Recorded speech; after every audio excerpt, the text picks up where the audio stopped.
Italy থেকে Greece যাচ্ছি finally. আমার অনেক স্বপ্ন ছিল এইখানে যাব। আজ তোমাদের সাথে শেয়ার করব ইতালি থেকে গ্রিস যাওয়ার পুরো জার্নিটা। আই হোপ তোমাদের ভালো লাগবে। তো চলো ঝটপট লাগেজ গুছিয়ে রেডি হয়ে ফেলি, যেহেতু যেতেই হবে, টিকিট কাটা ডান, তো আর দেরি না করে তাড়াতাড়ি করি, তাই না? আমাদের একটা ব্যাগ গোছানো ডান, আর লাস্টে যে ব্যাগে আমরা যে জিনিসগুলো নিব সেইগুলো এখানে একটু ভিডিও করে রেখেছিলাম তোমাদের জন্য। এই ড্রেসগুলো পরে আমরা দুজনে রওনা দিচ্ছি আমাদের গন্তব্যে, মানে আমার স্বপ্নের দেশে। তবে স্বপ্নের দেশে যাওয়াটা এতটাও বেশি ইজি ছিল না। অনেক দিনের প্ল্যান ছিল যে এখানে যাব, তো সবকিছু মিলে এদিক হয় ওদিক হয় না।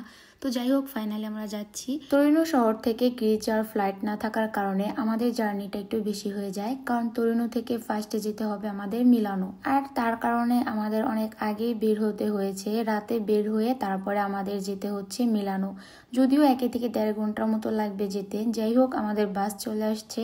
ফার্স্টে আমরা ট্যাক্সি করে এই বাস স্টপেজ পর্যন্ত আসছি। এখন এই বাস দিয়ে আমরা যাচ্ছি মিলানোতে। যেহেতু আমরা একটা দ্বীপে যাচ্ছি, সেই কারণে ওইখানে না ফ্লাইট পাওয়াটা অনেক বেশি কষ্ট হয়ে যায়, মানে পাওয়াই যায় না ধরা চলে। ওই কারণে আমাদের অনেক বেশি জার্নি হয়েছে।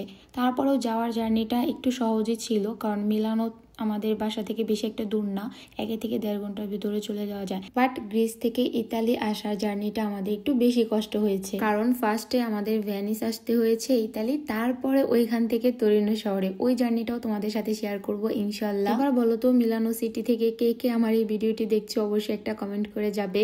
এয়ারপোর্টে ঢুকে মোটামুটি কাজ শেষ করে কাফে খেয়ে এখন দুজন মিলে অপেক্ষা করছি প্লেনের জন্য। যেহেতু হাতে মোটামুটি অনেকটাই সময় আছে, তো মূল্যবান সময় নষ্ট না করে দুজন মিলে এখানে ভিডিও করে নিচ্ছিলাম। তারপর দুজনে মিলে গল্প করতে করতে সময় হয়ে গিয়েছিল। এখন আমরা সিরিয়ালে দাঁড়িয়ে আছি, আর সিরিয়ালটা অনেক বড় ছিল। আমরা ইচ্ছে করেই সবার লাস্টে দাঁড়িয়েছি, কারণ হচ্ছে আমি প্লেনের সামনে যাই একটু ভিডিও করব। ফাইনালি নিচে চলে আসছি। আমরা দুজনেই অনেক বেশি এক্সাইটেড ছিলাম। আমাদের এই জার্নিটা কষ্টের হলেও অনেক বেশি সুন্দর ছিল, কারণ হচ্ছে প্রিয় মানুষের সাথে জার্নি। তো এই তো ফাইনালি আমার হাজবেন্ড আমাকে সুন্দর সুন্দর কয়েকটা ভিডিও করে দিচ্ছিল। আর ওই দিনের ওয়েদারটা মাশাআল্লাহ অনেক সুন্দর ছিল।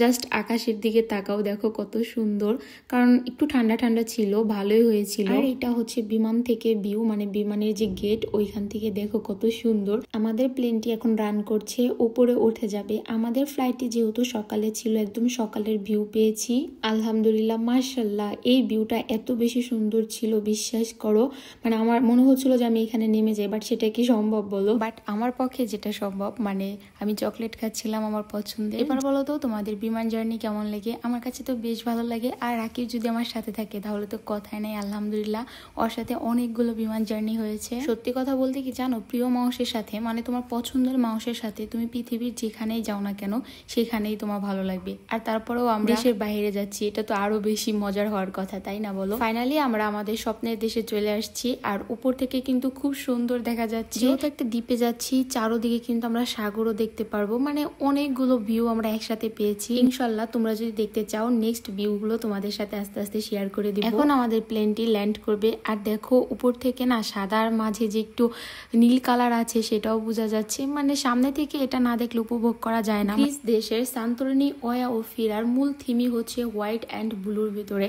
যাই হোক, নিশ্চয়ই তো তোমরা দেখতেই পারবে, আর যারা গিয়েছো তারা তো জানো এটা সৌন্দর্য কতটা পরিমাণে। ফাইনালি প্লেনটি এখন ল্যান্ড করে ফেলেছে, আর আমরা হচ্ছে এখন এয়ারপোর্ট থেকে বের হয়ে একটা বাসে করে তারপরে হচ্ছে সান্তোরিনি যাব। এয়ারপোর্টের কোনো ভিউ আমি নিতে পারিনি, কারণ আমি অনেক বেশি স্তাঙ্কা ছিলাম, সেই রাতে উঠেছি আর ঘুম নাই, এই কারণে হয়তো বা। ফাইনালি আমরা দুজন আমাদের স্বপ্নের জায়গায় চলে এসেছি, মানে সান্তোরিনি ফিরাতে।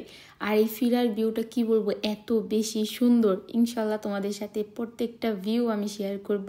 তোমরা অনেক বেশি ভালো থাকবে, আর আজকের ব্লগটি কেমন লাগলো অবশ্যই কমেন্ট করে জানাবে। আমাদের জন্য দোয়া করবে। আজ এই পর্যন্তই।